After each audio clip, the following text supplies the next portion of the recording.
नमस्कार, स्वागत है आपका न्यूज स्टेट पर। मैं हूं आपके साथ अनुराग सिंह। खबर विशेष आप देख रहे हैं। मध्य प्रदेश की शिवराज सरकार ने एक और बड़ा फैसला लिया है। शिवराज सरकार ने पूर्व की कमलनाथ सरकार के कार्यकाल में बीजेपी नेताओं पर दर्ज हुए केस को वापस लेने का फैसला लिया। गृह मंत्रालय ने इस संबंध में आदेश जारी कर दिया है। इस आदेश के जारी होते ही पुलिस मुख्यालय में हलचल काफी तेज हो गई है। पुलिस विभाग ने ऐसे मुकदमों को खंगालना शुरू कर दिया है जो कमलनाथ सरकार में बीजेपी नेताओं पर दर्ज किए गए थे। लेकिन क्या है सरकार के इस फैसले के मायने? सरकार के इस फैसले पर आखिर क्यों तरे रही है कांग्रेस, और क्या है इस केस वापसी का उपचुनाव कनेक्शन? इन तमाम मुद्दों को बेहतरी से समझने की कोशिश करेंगे। लेकिन सरकार का फैसला क्या है, उसके इंपैक्ट क्या हो सकते हैं, वो आपको समझाते हैं इस विशेष रिपोर्ट के जरिए। मध्य प्रदेश में सरकारी नौकरियों से जुड़ा बड़ा फैसला लेने के बाद प्रदेश की शिवराज सरकार ने एक और बड़ा फैसला लिया है। शिवराज सरकार ने कांग्रेस की कमलनाथ सरकार के 1.5 साल के कार्यकाल में बीजेपी नेताओं पर दर्ज हुए मुकदमे वापस लेने का फैसला लिया है। गृह विभाग ने इस संबंध में आदेश जारी कर दिए हैं और आदेश जारी होते ही पुलिस मुख्यालय ने इस मामले में जानकारियां जुटानी भी शुरू कर दी हैं। दरअसल बीजेपी नेताओं ने शिकायत की थी कि कांग्रेस सरकार ने उनके खिलाफ बदले की भावना से कार्रवाई करते हुए झूठे मुकदमे दर्ज किए हैं। ऐसी शिकायतें सरकार को प्रदेश भर के बीजेपी नेताओं से मिली थी।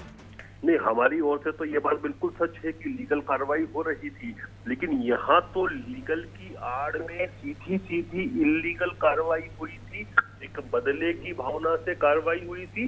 और मैं आपको स्मरण कराना चाहता हूँ, जैसे ही कमलनाथ जी की सरकार बनी थी, आप देखिए किस गति के साथ हत्याएं हुई थी बीजेपी और संघ के नेताओं की। किसी की बॉडी कहीं मिल रही थी, किसी को बीच चौराहे पर मारा गया था। तो यह सब तो संरक्षण में हो रहा था सरकार के, और परेशान करने के दृष्टिकोण से, फिजूल में परेशान करने के दृष्टिकोण से गलत मामलों में फंसाया जा रहा था। तो न्याय यही कहता है कि सही चीज पर समर्थन करें और गलत चीज का विरोध करें। और हम गलत चीज का विरोध कर रहे हैं, आज सत्ता में है तो जो जितने गलत चीजें हुई थी उनको सीधा कर रहे हैं। सरकार से शिकायत करने वालों में विधायक, सांसद से लेकर मौजूदा मंत्री तक शामिल थे। इसके बाद ही सरकार ने प्रत्याहरण कानून के तहत मामलों की समीक्षा कर ऐसे केसों को वापस लेने का फैसला किया है। हालांकि सरकार ने आने से पहले ही शिवराज ये साफ कर दिया था कि कांग्रेस जो मुकदमे बीजेपी नेताओं पर दर्ज कर रही है वो बीजेपी की सरकार बनने पर वापस लिए जाएंगे। मेरे कार्यकर्ता बहनों और भाइयों, हजारों कार्यकर्ताओं के साथ जुल्म हुआ है, अन्याय हुआ है, बोलो हुआ है कि नहीं? जनता को परेशान किया गया है कि नहीं? चारों तरफ तुमने आतंक का वातावरण बना के विधायक को डरवा दो, इसकी गर्दन पकड़ लो, जरा कुछ किया तो तेरे घर तबाही ना देंगे। भाई बहने को ट्रांसफर करके अलग पटक दो। मेरे कमलनाथ, मैंने कहा था कि कार्यकर्ता की आंख में आए एक एक आंसू का हिसाब लूंगा। कई रातें मेरे कार्यकर्ताओं ने जग के काटी है। वहीं सरकार के इस फैसले पर कांग्रेस ने सरकार को घेरना भी शुरू कर दिया है। क्या कुछ कहना है कांग्रेस का इस मामले पर, अब आप भी जरा सुन लीजिए। मैंने अभी प्रेस कॉन्फ्रेंस में भी कहा कि भारतीय जनता पार्टी के हमेशा दोहरे मापदंड रहे हैं।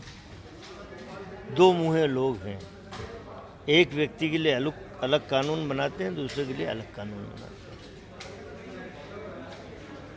आप बीजेपी के कार्यकर्ताओं से मुकदमे वापस ले रहे हैं, ठीक बात है। क्या आप इन दिनों कांग्रेस के कार्यकर्ताओं पर झूठे मुकदमे नहीं लाद रहे हैं? क्या प्रदेश की जनता ये देख नहीं रही है?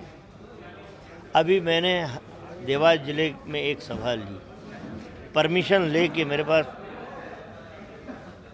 परमिशन पड़ी हुई है, उसके बाद भी मेरे कार्यकर्ताओं पर और मुझ पर केस लाद दिए। हालांकि ये बात अलग है कि अपने कार्यकाल में कांग्रेस ने भी बीजेपी सरकार के कार्यकाल में कांग्रेस नेताओं पर दर्ज हुए मुकदमे वापस लिए थे। लेकिन अब यही काम जब बीजेपी कर रही है तो ये बात कांग्रेस के गले से नीचे नहीं उतर रही है। उधर कांग्रेस भी अब यही आरोप लगा रही है कि उनके कार्यकर्ताओं और नेताओं को बीजेपी बेवजह परेशान कर रही है। कांग्रेस इस मुद्दे को लेकर सड़कों पर उतरने की बात भी कह चुकी है। Team news state. बहुत दिलचस्प है, आप और हम किसी भी मामले में केस दर्ज होने का मतलब ये मानते हैं कि कोई उसमें आरोपित है। लेकिन अगर राजनीतिक तौर पर देखें तो राजनीतिक पार्टियां चाहे जो भी हों, जब सत्ता में आती हैं तो अपने ऊपर लगे आरोपों को हटवा देती हैं, उस पर दर्ज केस को हटवा देती हैं। ये प्रक्रिया है क्या, और क्या सिर्फ राजनीतिक रसूख से इस तरह की सारी चीजें हो जाएंगी? इसे समझने की कोशिश करते हैं। कई मेहमान हमारे साथ जुड़ गए हैं। शहरयार खान साहब हमारे साथ जुड़ गए हैं, जो कि कांग्रेस के प्रवक्ता हैं।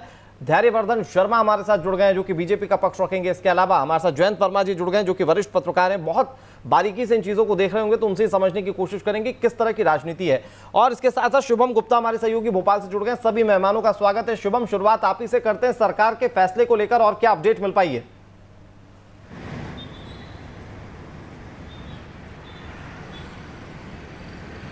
देखिए अनुराग, जब कमलनाथ सरकार नई आई थी उस समय भी कानून मंत्री पीसी शर्मा की ओर से मंत्री बनते ही ये कहा गया था कि 15 वर्षों में कांग्रेस कार्यकर्ताओं पर जो बेवजह केस लादे गए हैं उन्हें हम वापस लेने का काम करेंगे। अब आप देखिए कि शिवराज सिंह चौहान जैसे ही मुख्यमंत्री बने, या कहें कि मुख्यमंत्री बनने वाले थे, उसके ठीक 2-4 दिन पहले का भाषण जो हमने अभी सुना, जिसमें वो कह रहे हैं कि कार्यकर्ता की आंखों में आए आंसू का हिसाब लूंगा। आप देख लीजिए कमलनाथ। और उसके बाद से एक उदाहरण के तौर पर आप देखिए राजगढ़ का वो थप्पड़ कांड आपको याद होगा, जिसमें कलेक्टर निधि निवेदिता ने जब सीए एनआरसी का विरोध बीजेपी के कार्यकर्ता कर रहे थे तो उन्हें थप्पड़ मारा था, और उसके सीएम बनते ही शिवराज सिंह चौहान ने कलेक्टर को हटा दिया था। यानी कि कार्यकर्ताओं का हिसाब तो जब से ही एक तरह से सरकार ने शुरू कर दिया था। और आगे अब जिस तरह के मामले थे, क्योंकि कई बीजेपी के प्रवक्ताओं ने कहा है कि जो सरकार कह रही थी कि भू माफियाओं के खिलाफ जो कार्रवाई हम कर रहे हैं उसमें बीजेपी के नेताओं और कार्यकर्ताओं को टारगेट किया गया था। जो शुद्ध के लिए युद्ध चलाया जा रहा था, उसमें जो अगर किसी कार्यकर्ता की कोई दुकान थी, कोई रेस्टोरेंट था, तो वहाँ पर इस तरह की कार्रवाइयाँ हो रही थी। यानी कि अगर गलत कोई था भी तो कांग्रेस के कार्यकर्ताओं को छोड़ा जा रहा था। ये सब चीज़ें देखिए, अगर वहाँ पर मंत्री का फोन आ जाता था कांग्रेस के कि हमारा कार्यकर्ता इसे छोड़ दीजिए, इस तरह के आरोप जो हैं वो बीजेपी अब लगा रही है। और अब शुभम, बहुत दिलचस्प जानते हैं क्या है, जो भी सरकार आती है ऐसे कई मामले होंगे जिसमें कार्रवाई करते हुए किसी एक आम व्यक्ति पर वो कहती है कार्रवाई के लिए केस दर्ज हो गया होगा। लेकिन राजनीतिक पार्टियां अपने नेताओं को इस तौर पर कंसीडर तो कर लेती हैं कि चलिए राजनीतिक केस हम हटा देते हैं, लेकिन उसी सेम प्रक्रिया से किसी आम व्यक्ति को जांच के दौर से गुजरना पड़ता है। और वीवीआईपी कल्चर को खत्म करने की बात प्रधानमंत्री नरेंद्र मोदी शुरू से कहते हैं। तो अब जरा हम देख लेते हैं कि किस तरीके से वीवीआईपी कल्चर खत्म किया जा रहा है, खासतौर पर तब जब बात कानूनी और हो जाती है। तो बने रहिए शुभम हमारे साथ। शहरयार खान साहब आपके पास आए, लेकिन धैर्यवर्धन जी, सरकार के फैसले को जरा आप एक बार समझा दीजिए, क्योंकि यही फैसला जब कांग्रेस पार्टी ले रही थी अपने नेताओं को लेकर, उन्होंने कहा था कि हम कांग्रेस के नेताओं के राजनीतिक केसेस खत्म कर देंगे, तो आप लोगों ने बहुत हो हल्ला मचाया था। आज इसी तरह का फैसला आपका है, कैसे जस्टिफाई करेंगे? देखिए, भारतीय जनता पार्टी की सरकार ने मोटे तौर पे ये बात कही है जी, बीजेपी के कार्यकर्ताओं पर जिन पर झूठे मुकदमे लगाए गए हैं हम उनकी समीक्षा करेंगे और आवश्यक होगा तो वापस लेंगे। पर इसका अर्थ ये नहीं है कि कोई और व्यक्ति किसी राजनीतिक दल किसी विचारधारा से या स्वतंत्र विचार रखता है और उस पर भी कोई जल्दबाजी में प्रकरण दर्ज हुआ है, बिना साक्ष्यों के उस पर कोई एफआईआर हो गई है, तो क्या वो अपने यहाँ के विधायक के माध्यम से, मंत्री के माध्यम से या कलेक्टर एसपी के माध्यम से क्या वो आवेदन नहीं दे सकेगा? ऐसा कोई प्रावधान सरकार ने तो किया नहीं है। और वैसे भी निचले स्तर के जो जनप्रतिनिधि होते हैं उनके सभी से व्यक्तिगत तौर पर मेलजोल होता है, तो इस प्रकार की घोषणाओं का सब लाभ उठाते हैं। पर भारतीय जनता पार्टी शब्द का प्रयोग इसलिए किया गया है कि 15 महीने में वो स्वर सुनने में आ रहा था सभी जिलों से कि जानबूझ करके टारगेट किया कांग्रेस की सरकार ने भारतीय जनता पार्टी के नेताओं को। ये जो कानून है ये कोई अनोखा नहीं है जी। पहले भी सरकारें इस प्रकार के प्रावधान करती आई है, क्योंकि भारत के कानून में अनोखा ये है दरअसल कि वो कर दें तो वो रडार पर, वो राजनीति के बीच में फंस जाएंगे, उन पर आप सवाल पूछेंगे। आप कर दें तो कोई अनोखा नहीं है, ये होता आया है। दरअसल सवाल इसी चीज को लेकर कि वो कर दे तो गलत कैसे, आप कर दे तो सही कैसे, आप किस राजनीतिक चश्मे से ठीक कर रहे हैं? ठीक, अपनी बात कह लीजिए। स्पष्ट तौर पर कहा कि कोई सरकार जो अनावश्यक किसी का मुकदमा वापस नहीं ले सकती, उसकी एक वैधानिक प्रक्रिया है। गृह विभाग ने यदि कोई आदेश जारी कर दिया है तो जिला स्तर पर एक छानबीन समिति होती है, जिसके अध्यक्ष कलेक्टर होते हैं, प्रकृति अभियोजन अधिकारी होते हैं, वहाँ के एसपी के मेंबरान होते हैं। ये सब लोग तय करते हैं कि साक्ष्य जल्दबाजी में कोई मुकदमा लगाया तो नहीं गया है, कोई आधार नहीं है। नहीं धैर्यवर्धन साहब, देखिए ये प्रोसेस आप और हम अच्छे तरीके से समझते हैं, दरअसल उस बयान का जिक्र कीजिए ना जिसमें सरकार ये कह रही है कि राजनीतिक मुकदमे वापस होंगे। तो क्या ये टाइमिंग उपचुनाव को लेकर है? क्योंकि कल एक फैसला हमने ये भी देखा था कि मध्य प्रदेश वासियों को मध्य प्रदेश सरकार कह रही है कि सरकारी नौकरी में तवज्जो दी जाएगी, उसे उपचुनाव से जोड़ दिया गया। तो क्या इस फैसले को भी उपचुनाव के लिहाज से देखिए कि सरकार ने कह दिया है कि सारे राजनीतिक मुकदमे वापस होंगे? 15 महीनों में जानबूझ करके कार्यकर्ताओं को टारगेट किया गया, तो सरकार ने कहने पड़ा है कि हम समीक्षा करेंगे और वापस लेंगे, और अंतिम निर्णय तो माननीय न्यायालय को करना है। हम केवल वहाँ सिफारिश भेज सकते हैं कि अमुक अमुक प्रकरणों में कोई आधार नहीं बनता है, कोई साक्ष्य नहीं है, इसलिए सरकार पर बोझ न डाला जाए और सरकार और विधि विभाग इसको वापस लेना चाहिए। ठीक है, शहरयार खान साहब, आप मध्य प्रदेश के इस पूरे मामले को लेकर पहले कांग्रेस के ऑफिशियल प्रवक्ता हैं जो न्यूज स्टेट पर कोई बात कहेंगे, क्या सोच रहे हैं आप? क्योंकि इसी तरह की राजनीति तो आपकी भी रही है, शायद उस तरह से हक तो आपका नहीं बनेगा कि आप सवाल उठाएं, लेकिन बीजेपी जो कह रही है कि आप लोगों ने जानबूझकर केस दर्ज करवाया, सिर्फ उसे वापस लिया जाएगा।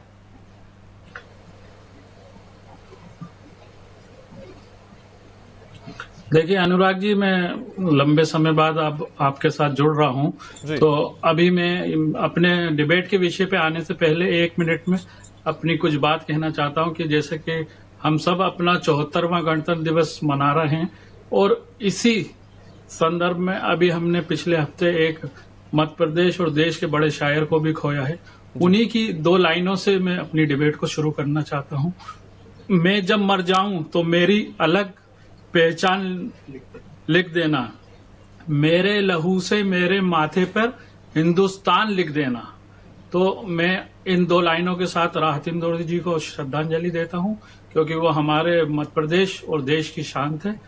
अब आता हूं मैं अपने विषय पर, अपनी डिबेट के विषय पर। यहाँ पर दोनों सरकारों के संदर्भ अलग अलग है अपने कार्यकर्ताओं से केस हटाने के। मध्य प्रदेश में 15 साल की भाजपा के कुछ शासन के खिलाफ मध्य प्रदेश के कांग्रेस के कार्यकर्ताओं पे जो दमनकारी मध्य प्रदेश की शिवराज सरकार ने केस लगाकर दबाने का काम किया था, उन केसों को कमलनाथ सरकार ने जांच के बाद हटाने के लिए आदेशित किया था, जो अभी भी मैं पूरी जिम्मेदारी के साथ बोल रहा हूं जांच के विषय में है। पूरी तरीके से वो केस हटे नहीं है, कोर्ट के माध्यम से वो प्रक्रिया पूरी होती है। रही बात भाजपा के इस सरकार के मुखिया शिवराज जी, जो कि सरकार में आने से पहले अधिकारी कर्मचारियों को डराने का काम कर रहे थे और अपने कार्यकर्ताओं को बूस्टअप करने के लिए दांत पीस पीस के जो घोषणाएं कर रहे थे, वो घोषणापति मुख्यमंत्री अपनी वापस उसी बात पे आ रहा है। यहाँ पर भाजपा के कार्यकर्ता नहीं थे, जो मिलावट के खिलाफ जो कार्रवाई हो रही थी, जो माफियाओं के खिलाफ कार्रवाई हो रही थी, उसमें से 100 में से अगर भाजपा के 99 लोग निकल रहे थे तो उन पे वो कार्रवाई हुई थी। उनको बचाने और हटाने का ये काम इसलिए हो रहा है कि उन्हीं माफियाओं के पैसे से पिछले दरवाजे से शिवराज सिंह चौहान ने अपनी सरकार बनाई है। प्रक्रिया है उसके तहत कोर्ट में इसे रिव्यू किया जाता है, उस रिव्यू के आधार पर देखा जाता है कि क्या अपराध था, क्या सिर्फ राजनीतिक अपराध था, तो उस हिसाब से उन्हें छोड़ दिया जाता है, बाकी कार्रवाई चलती रहती है। ये मेरे ख्याल से तो आप जानते होंगे। तो मिलावटखोरी वाले मामले में कोई छूट जाए? नहीं अनुराग जी, देखिए भाजपा के जो कार्यकर्ता ने सुनिए, मैं आपको अनुराग जी एक संदर्भ देता हूं, इससे अधिकारी कर्मचारियों का भी मनोबल गिरेगा। राजगढ़ में जब भाजपा के एक कार्यकर्ता ने महिला अधिकारी के बाल खींचने, और जब वो अपने सेल्फ डिफेंस में उन्होंने उसका डिफेंस करते हुए उनसे एक चांटा उसके गाल पे पड़ा, उसका भी बदला सरकार में आने के बाद शिवराज सिंह चौहान ने उनका ट्रांसफर करके आपके शासनकाल में, मैं बीजेपी को डिफेंड नहीं कर रहा इस मामले में, लेकिन आपके शासनकाल में जितनी ट्रांसफर पोस्टिंग हुई है वो किसी से छुपे नहीं है, हर महीने में नई लिस्ट आती थी, ठीक है, लेकिन वो उस बदले की भावना की कार्रवाई को लेकर भी मैं सवाल धैर्यवर्धन जी से पूछूंगा।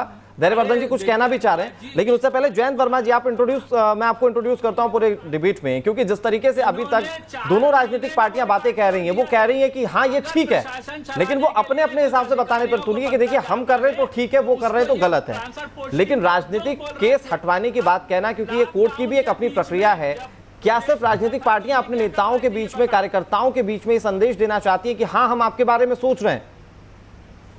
सिर्फ एक पॉलिटिकल माइंड गेम है। देखिए अनुराग जी, देखिए अनुराग जी, ये पूरा का पूरा जो मामला ये कहा जा रहा है कि राजनीतिक मामले, तो आईपीसी में ऐसी कोई धारा नहीं है जो कि राजनीतिक तरीके से किसी के ऊपर आरोप लगाया जाए या किसी के ऊपर कोई धारा लगा दी जाए। तो ये तो पूरा गलत है। वो धाराएं जो लग रही हैं वो सब 1860 का जो इंडियन पीनल कोड है, जो जिसको ब्रिटिश पार्लियामेंट ने पास किया था, उसी ने तय किया है कि भारत में अपराध क्या है। आज़ादी के बाद तो हमने तय नहीं किया है। तो मुझे लगता है इसकी एक अलग धारा ही होनी चाहिए कि भाई राजनीतिक ये मामले हैं और उसको जो भी सरकार आएगी वो हटा देंगे, क्योंकि हमारे यहाँ जो प्रशासन है, पुलिस है और पूरा का पूरा एडमिनिस्ट्रेशन है, उसको केवल यह है कि हुक्म की तामीली करो, और हुक्म की तामीली करो तो राजनीतिक जो विरोधी हैं उनके खिलाफ मुकदमे लगाओ। और यदि झूठे मुकदमे लगते हैं तो उसके लिए अलग से धाराएं हैं कि किसी के खिलाफ यदि कोई झूठा मुकदमा लगा है तो उस मुकदमा लगाने वाले के खिलाफ भी कार्रवाई की जा सकती है। तो वो कार्रवाई क्यों नहीं कर रहे हैं आप? यदि किसी ने झूठा मुकदमा लगाया है तो भारतीय जनता पार्टी की सरकार को ये चाहिए कि वो मुकदमा जिन लोगों ने वो धाराएं लगाई हैं वो झूठा था तो उसके खिलाफ कार्रवाई करें। यदि ये नहीं कर रहे हैं तो इसका मतलब ये है कि अब तो जो कानून है वो सत्ता निरपेक्ष नहीं है, बल्कि सत्ता सापेक्ष कानून है। तो मुझे लगता है ये तो ठीक नहीं है और हर सरकारें यही कर रही हैं। लेकिन अगर सरकार सत्ता में आती है तो क्या ये एक प्लस पॉइंट किसी भी सरकार के लिए है कि वो कम से कम इस तरह के बयान तो दे ही दे जिससे कि कार्यकर्ता नेता जो है वो संतुष्ट हो जाए कि चलिए हमारी सरकार है, हमारे राजनीतिक जो केसेस है वो हट जाएंगे? क्या सिर्फ एक माइंड गेम खेलने की कोशिश होती है राजनीतिक पार्टियों की? क्योंकि कमलनाथ के 15 महीने के शासनकाल में कितने केस हटे वो भी अभी क्वेश्चनेबल है, अभी सरकार कितने हटवा देगी ये भी क्वेश्चनेबल है, लेकिन रिलैक्स हो जाएंगे कार्यकर्ता, ये जरूर है इससे।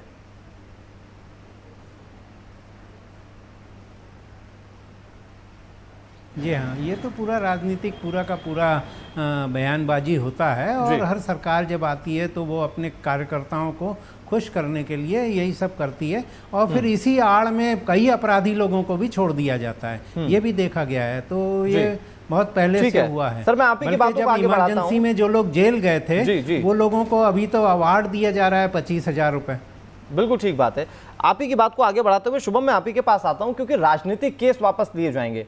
राजनीतिक पार्टियां ये कहती है कि जो दंगे में या फिर छोटी मोटी घटनाओं में जो नेता सम्मिलित होते हैं उनके केस को वापस कर दिया जाएगा, लेकिन क्राइटेरिया क्या है राजनीतिक केसेस का? हाल ही में अगर हम मामला देखें जीतू पटवारी के खिलाफ जो केस दर्ज किया गया, क्या उस मामले को भी राजनीतिक मामले में देखा जा सकता है? हालांकि वो मामला साइबर क्राइम से भी जुड़ जाता है क्योंकि उसमें तस्वीरों के साथ हेरफेर किया गया, ट्वीट किया गया, उसके दायरे अपने अलग हैं। और उससे पहले वाले शुद्ध के लिए युद्ध में हमने कई देखा कि बीजेपी के कार्यकर्ताओं का नाम लेके बताने की कोशिश की गई कि ये मिलावटखोरी कर रहे हैं, उसे भी राजनीतिक दायरे में क्या रखा जाएगा?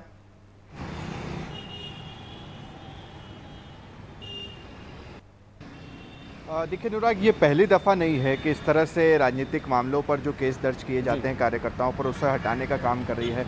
आपको दिग्विजय सिंह का शासन भी याद करना होगा और बीजेपी ये बात हमेशा से कहती थी 2002-03 के अगर हम चुनाव की बात करें उस समय, कि दिग्विजय सिंह ने बजरंग दल के कार्यकर्ताओं पर केस दर्ज करवाए हैं, संघ के कार्यकर्ताओं पर केस दर्ज किए गए हैं, तो उन्हें हटाने का काम भी हम करेंगे। और वो हमने देखा कोई प्रदर्शन अगर किसी ने कर दिया तो उस पर अलग अलग तरह की धाराएं लगा दी गई। अब इन सब चीज़ों को भी उमा भारती जब आई या फिर उसके बाद बाबूलाल गौर, फिर शिवराज सिंह चौहान, तो वहाँ पर भी केस कहीं हटाए गए। और अभी अगर जीतू पटवारी या दिग्विजय सिंह की बात करें, देखिए सोशल मीडिया अब एक ऐसा प्लेटफॉर्म हो गया है कि यहाँ पर हम देख रहे हैं कि कई बार इस तरह से वीडियो से काटछाट की जाती है। कई बार सोशल मीडिया पर तो इस तरह के वीडियो चुनाव के दौरान तो खूब वायरल होते हैं। तो अब जीतू पटवारी ने प्रधानमंत्री मोदी को लेकर ट्वीट किया, फिर उस पर एफआईआर दर्ज की गई। दिग्विजय सिंह ने एक शिवराज सिंह चौहान का वीडियो पोस्ट किया था, हालांकि उसमें उन्होंने कहा कि ये मेरे पास आया तो मैंने पोस्ट कर दिया। कुल मिलाकर यहाँ पर कोशिश ये भी होती है अनुराग कि अब चुनाव का समय है, 27 सीटों पर उपचुनाव होना है, तो कैसे कार्यकर्ताओं को अपने साथ जोड़ा जाए और उन्हें भरोसे में लिया जाए कि देखिए आपका काम हो जाएगा। अब कई ऐसे कार्यकर्ता हैं जो अपने क्षेत्र के नेता विधायकों से मिलेंगे तो वो कहेंगे कि आपके केस सब माफ हो जाएंगे, देखिए सरकार इस पर काम कर रही है, आप हमारे साथ अब जुड़िए, थोड़ी मेहनत कीजिए। तो ये सब चीजें भी एक तरह से होती है कि कार्यकर्ताओं को किस तरह से जरूर है, लेकिन आईपीसी की धाराओं के तहत मुकदमा दर्ज होता है। वही आईपीसी की धारा किसी आम व्यक्ति पर जब लगती है तो उसे तमाम जांच की प्रक्रिया से गुजरना होता है, कानूनी कार्रवाई से गुजरना होता है। राजनीतिक टर्म्स में ये कैसे संभव है कि वो आप लोग तय कर दें कि ये झूठे मुकदमे और उसे हटवा दें?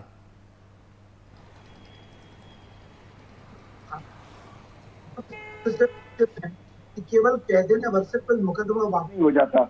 मुकदमे का परीक्षण गुण दोष के आधार पर होता है। हम सब जानते हैं कि राज्य स्तर पर भी जो परीक्षा समिति बनती है उसमें विधि विभाग के प्रमुख सचिव होते हैं, गृह विभाग के OCS होते हैं, DGP होते हैं, राज्य के महाधिवक्ता होते हैं या उनके द्वारा नामांकित प्रतिनिधि उसमें रहते हैं, लोक अभियोजन के डायरेक्टर होते हैं।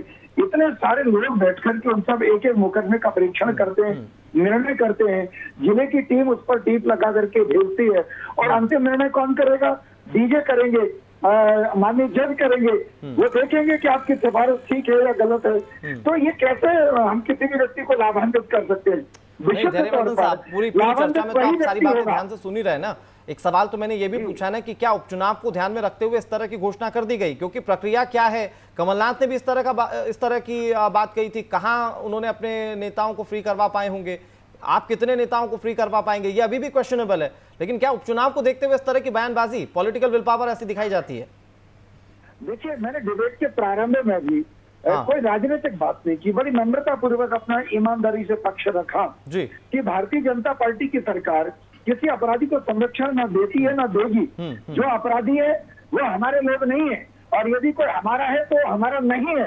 यदि उसने कोई अपराध किया है, कोई भी हो, कितना भी बड़ा आदमी हो, और उसको कानून के अंतर्गत। मैं एक सवाल पूछता हूँ धैर्यवर्धन साहब, ना कांग्रेस का होकर बात कीजिएगा ना बीजेपी का होकर बात कीजिएगा, बात लोकतांत्रिक देश के नेता के तौर पर कीजिएगा।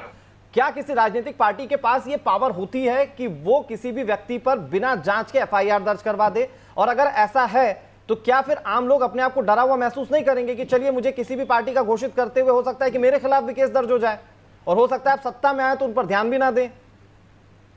सर, लोकतांत्रिक देश है, क्या ये प्रक्रिया है हमारे देश में संभव?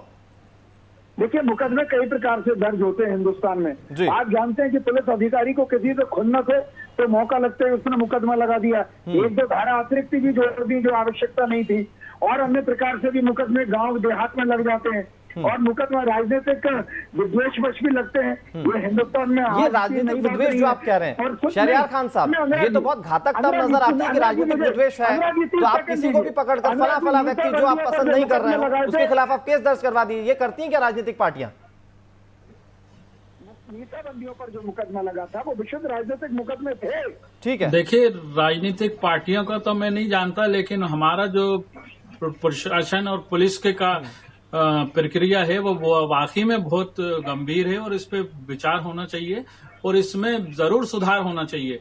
मैंने तो यहाँ तक देखा, जो अगर किसी प्रदर्शन में नहीं है नेता और उसको टारगेट करना है तो विपक्षी पार्टी जो उसके खिलाफ का जो प्रदर्शन में थे लोग, उसके नाम भी लिखवा देती हैं। ऐसा कई बार हुआ है कि वो उस जगह, जैसे भोपाल में कोई प्रदर्शन है और वो उस टाइम पे दिल्ली में है, उसका नाम भोपाल की FIR में लिखा है, बाद में भले ही वो कोर्ट में क्रैश हुआ, वो अलग एक इशू है, प्रक्रिया है, लेकिन ऐसे द्वेषपूर्ण निर्णय और कार्रवाइयां पुलिस करती रही है। वो स्वयं भी अपने जो हमारे मित्र ने बोला कि किसी को टारगेट करना है, किसी से दुश्मनी रखती है, तो वो वैसे भी करती रही है। और राजनीतिक प्रभाव, देखिए, जिम्मेदार मैं समझता हूं ये प्रक्रिया का दोष है, प्रक्रिया का दोष है। ये 1860 का हमारा कानून चला आ रहा है, निश्चित ही इसमें सुधार होना चाहिए, क्योंकि हम 2020 में हैं। इसको राजनीतिक चश्मे से देखना नहीं आया। अगर आप व्यक्तिगत तौर पर ये कह रहे हैं तो ठीक है सर, साधुवाद, इसमें बदलाव हो, सबके लिए कानून एक बराबर हो, क्योंकि वो संविधान में कानून सबके लिए एक बराबर है। जयंत वर्मा जी, सबसे आखिर में मैं आप ही से समझता हूँ, राजनीतिक बातें कह देना, अपनी ओर से तमाम चीजें वर्चुअल तौर पर कह देना, क्योंकि धैर्यवर्धन जी भी जो डिबेट में कह रहे हैं कि अभी कर तो नहीं दिया ना सबके केस माफ, अभी तो इसके लिए विचार करेंगे ना। क्या ये सिर्फ एक प्रोपोगेंडा के तौर पर, क्या एक सोच के तौर पर ये कह दिया जाता है, ये बता दिया जाता है कि देखिए हम ये चीजें कर सकते हैं, हो ना हो वो बात की बात है?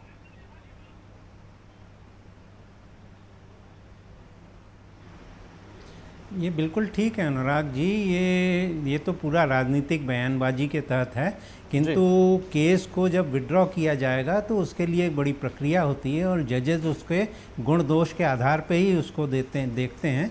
अब ये बात अलग है कि यदि कोई गलत तरीके से और झूठा केस लगा दिया गया है तो उसको हर्जाना लेने का और उसको अपराध जिसने भी दंडित करने की कोशिश की है या उसको अपराधी बनाने की, उसके खिलाफ कार्रवाई करने का भी उसको अधिकार है। और सरकार को ये काम भी करना चाहिए, ये देखना चाहिए कि झूठे केस कौन ने लगाए और उसके खिलाफ भी। पॉलिटिकल पावर दिखाने के लिए पॉलिटिकल पार्टियां ये करती हैं कि हम लोग इसके खिलाफ केस दर्ज करवाएं, और अगर ऐसा है तो क्या गंभीरता नहीं होनी चाहिए इस तरह के केस दर्ज होने में? चाहे कोई भी हो, जांच के बाद केस दर्ज होना चाहिए, क्योंकि केस दर्ज तो हम ये समझ सकते हैं कि कितनी लंबी प्रक्रिया से गुजरना होता है किसी भी व्यक्ति को। जी देखिए, ये लॉ एंड ऑर्डर जो स्टेट सब्जेक्ट है, और स्टेट सब्जेक्ट में प्रायः 60% केसेस ऐसे होते हैं जिसमें कि नेता ने अपने किसी कार्यकर्ता के खिलाफ, कोई आदमी काम कर रहा है तो उसको बोला पुलिस वाले को कि भाई फंसा दो उसको, और झूठे केस में फंसा दिया जाता है। ये एक सामान्य प्रक्रिया है और हर थाने में रोज 5-10 केस इस प्रकार के दर्ज होते रहते हैं। ये शहरयार खान साहब, धैर्यवर्धन जी, ये जो टिप्पणियां जो अभी की हैं जयंत वर्मा जी ने, ये आप लोगों के लिए बेसिकली कि आप लोग पॉलिटिकल रसूख का इस्तेमाल इस तौर पर करते हैं, जब सत्ता बदलती है तो सामने वाली जो पार्टी होती है वो उसका फायदा उठाने की कोशिश इस तौर पर करती है कि हम केस माफ करवा देंगे। साहब, ये प्रक्रिया लंबी चलती जा रही है, ऐसे में जो क्रेडिबिलिटी है केस दर्ज होने की वो गिरती है, न्याय प्रक्रिया पर सवाल खड़े होते हैं। बहुत शुक्रिया हमारे साथ जुड़ने के लिए अनुराग जी, शहरयार खान साहब, धैर्यवर्धन जी, शुभम गुप्ता और जयंत वर्मा जी। बातें लंबी हो सकती थी धैर्यवर्धन जी, लेकिन वक्त इतनी इजाजत देता है। बहुत शुक्रिया आपके हमारे साथ जुड़ने के लिए और पूरी चर्चा में शामिल होने के लिए। वक्त एक छोटे से ब्रेक का है, ब्रेक के उस पार भी खबरें जारी हैं।